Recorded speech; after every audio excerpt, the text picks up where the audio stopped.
Hi guys, so today I want to talk about Crawl4AI.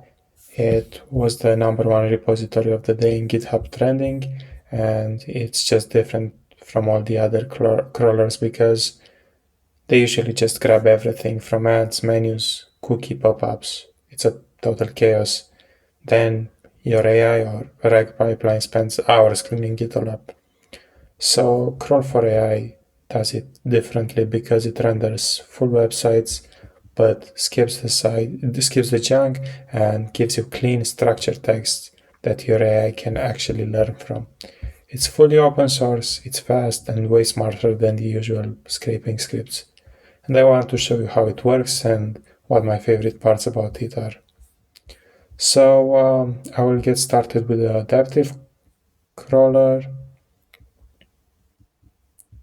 which contains the adaptive config.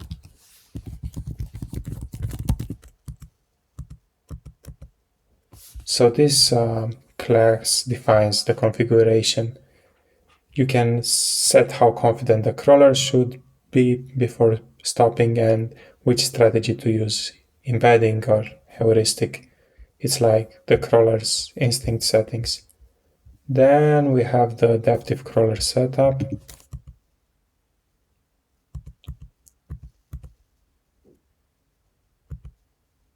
Somewhere down here. Yeah, so this this is actually the part that launches the adaptive crawler. So it loads the config, it starts from a URL and track progress in real time. Each crawl updates an internal state that measures how complete the data is. It contains the confidence update and stop peak as well, where you can see how it's updating its confidence score, and once that number crosses the threshold you set earlier, it automatically stops. No wasted requests, no redundant pages. And finally, the crawler also writes the last confidence value to state matrix. That's happening down here somewhere. Yes, the final confidence. So it's like a research assistant saying, I have read enough, I got it. The second thing I want to discuss about is the extraction strategy used.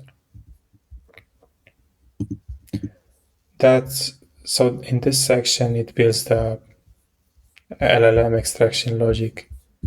If we go down here, it just tells what AI model to use, GPT-4, Claude, Olama, and what schema to follow for clean JSON output. There is BM25, content filtering, and before sending text to the model, Crawl4AI ranks every chunk using BM25. So the same scoring used by the search engines we know. Only the most relevant content is passed on. That means less noise, lower costs, and better results. And for the link scoring with BM25, even links can be scored this way. So the crawler visits the most promising URLs first, and that's how it stays efficient, even on massive websites. The third thing I wanted to show you is how it handles the hard stuff. So let's talk about the table extraction. This is where complex table parsing is happening, because this class defines how to split huge HTML tables into logical chunks, so every column and header stays aligned. We have chunking controls on this, which is noted here as critical, and you control how many tokens per chunk and how much overlap to keep context between them. So it processes chunks in parallel, then merges everything back into one clean data frame. It also adds some noise filtering to this, so alongside the tables, Crawl4AI can remove surrounding noise. That's menus, ads, cookie banners, so that it remains pure structured data. So also, compared to others, the documentation is quite complete, and I was just looking over before, and I can see and I suggest you have a look over the Markdown, the digits Markdown, and adaptive crawler, because all the big AI systems rely on massive crawlers like Common Crawler, BingBot, or so on, but this one brings that same capability to your laptop. So clean data means smarter AI. It doesn't just crawl, it actually understands.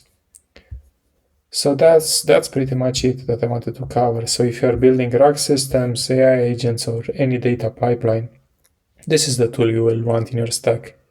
Crawl4AI doesn't just crawl, it actually learns. So I'll share the link in the description and go build something amazing with it. Thank you guys so much for your support for the past two videos, and I hope you appreciate this one too.